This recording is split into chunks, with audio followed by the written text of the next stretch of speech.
자, 오늘은 저희 민국다시마 주변 화정역 쪽에 초밥을 취급하는 매장들이 39년 정도 생겼어요. 15년 전만 해도 장사할 때 초밥집이 한 4개 정도밖에 없었거든요.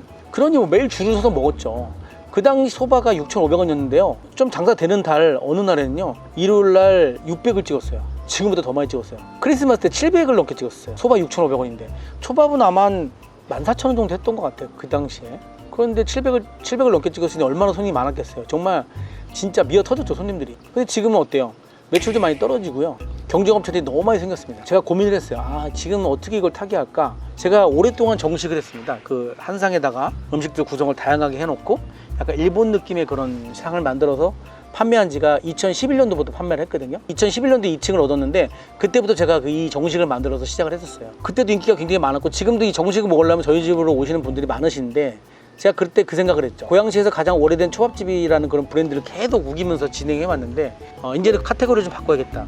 일본 가정식 전문점으로 좀 바꿔야겠다 생각을 했어요. 그래서 뭘 들여놨냐면요, 솥밥 기계를 들여놨습니다. 그 다음에 생선구이를 시작했어요. 제가 생선구이집을 해서 생선구이를 들여놓는 게 아니라 일본에는 그냥 이렇게 한 상에 장국이랑 집게모노하고 생선구이하고 밥만 찔링 줘요. 근데 그것도 너무 맛있어요. 왜 맛있냐? 밥이 맛있기 때문에. 밥이 맛있고 생선이 신선하기 때문에 맛있어요. 저희도 생선은 이제 신선하잖아요, 요즘에는. 근데 밥은 이제 밥솥에 했던 밥을 계속 줬었는데 이제 솥밥 기계를 아예 들여왔죠. 그래서 솥밥으로 만든 정식을 만들었어요. 자, 이렇게 시작한 지가 벌써 4개월 정도 된 것 같아요. 그럼 지금 현상이 어떠냐면요, 매출이 떨어지지 않고 계속 유지하고 있습니다. 저번에 말씀드린 대로 이 메뉴가 그 매출을, 초밥 매출을 대체했냐? 그런 느낌은 아닙니다. 사실은 매출이 떨어지고 있었는데 매출이 살짝 올라갔어요. 지금 상황이 한 달에 한 1,500만 원 정도 올라간 것 같아요. 월 매출 1,500 정도가 더 올라간 것 같습니다. 간판을 바꾸려고 했었는데 일본 가정식 전문점 민국다시마로 바꾸려고 했는데 그건 좀 보류했어요. 왜냐면 돈이 들어가니까. 돈이 들어가서 보류했습니다. 나중에 바꾸려고요. 근데 계속 마케팅적으로는 일본 가정식 전문점, 그 다음에 점심에 솥밥을 드세요, 뭐 솥밥 할인 쿠폰도 많이 발행을 하고 밥의 위주의 어떤 좀 마케팅 요소를 넣어서 계속 진행하고 있어요. 그런데 솥밥 매출은 계속 올라갔고요. 지금 초밥 매출은 줄어들고 정식 위주와 솥밥 위주의 어떤 식사가 대체적으로 많이 팔리고 있는 상황입니다. 매출은 좀 더 올라갔고요. 저번에 말씀드린 대로 뭐 신메뉴가 나왔을 때 그 메뉴가 기존에 있는 매출을 갉아먹는 구조로 가서는 안 되기 때문에 거기에 대한 마케팅을 하기 위해서 많이 노력을 했어요. 식기도 되게 좀 이렇게 바꿔주고 많이 노력을 했죠. 자, 그래서 어떤 얘기를 하고 싶냐면요, 저는 제가 카테고리를 새로 만든 겁니다. 화정에는 일본 가정식 전문점이라는 카테고리가 없어요. 근처에 뭐 돈가스 체인점 반달 접시에 저랑 똑같이 주는 집이 있는데 그거 프랜차이즈거든요.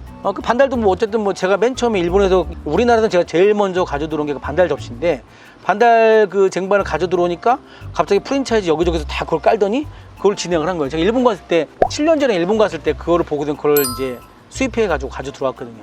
경쟁이 없는 그런 구도 안에 제가 이제 저의 카테고리에 제가 1등을, 스스로 1등이 된 거죠. 아무도 없으니까 1등을 만들어 놓고 지금 판매를 하고 있어요. 어쨌든 성공적이라고 좀 보여져요. 왜냐하면 이제 매출이 올라갔고 그 다음에 만족도가 떨어지지 않았고 메뉴를 조금 간촐하게 바꿨습니다. 그 일본 가정식을 생산하는 게 굉장히 어려워요. 왜냐하면 초밥이 띵 나오는, 초밥이 제일 빨리 나오거든요. 그래도 초밥이 제일 빨리 나오고 우동이 제일 빨리 나오는데 초밥이랑 우동이랑 정식을 주문하거나 돈가스를 주문하거나 솥밥을 주문하면 솥밥하고 돈가스는요 적어도 10분 정도 걸려요.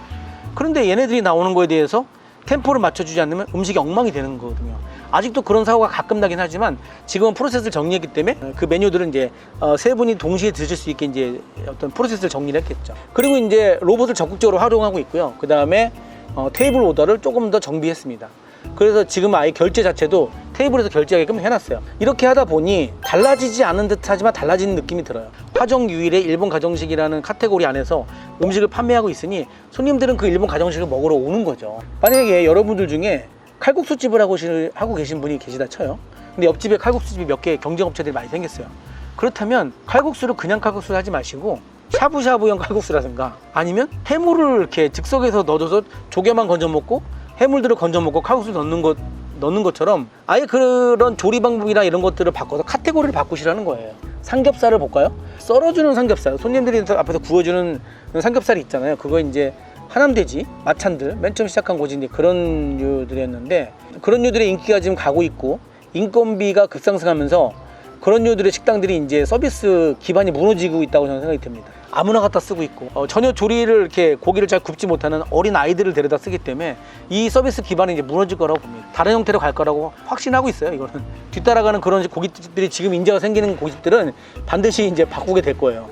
이런 것처럼 어떤 그 서비스의 어떤 형태라든가 제공하는 형식, 그 음식의 어떤 핵심, 그 다음에 투탑 같이 가는 어떤 메뉴들을 흔들므로써 내 매장의 어떤 카테고리를 바꿔버리는 것도 전략 중에 하나입니다. 근데 이거는 조금 약간 좀 경험이 많아야 돼요. 그냥 뭐 아무나 할 수는 없어요. 어쨌든 내가 한 상품을 팔고 있는데 이 상품을 계속 쳐다보고 같은 상품만 판매하지 마시고 다양한 방법으로 이거를 뭔가 베리에이션 하는 거에 대한 연구를 많이 하세요. 그러면 연구하라고는 맨날 메뉴만 바꾸지 말고 없는 쓸데없는 이상한 메뉴 들여오지 말고 정말 이 칼국수에 관련된 식당이라면 50군데 100군데라도 가보세요.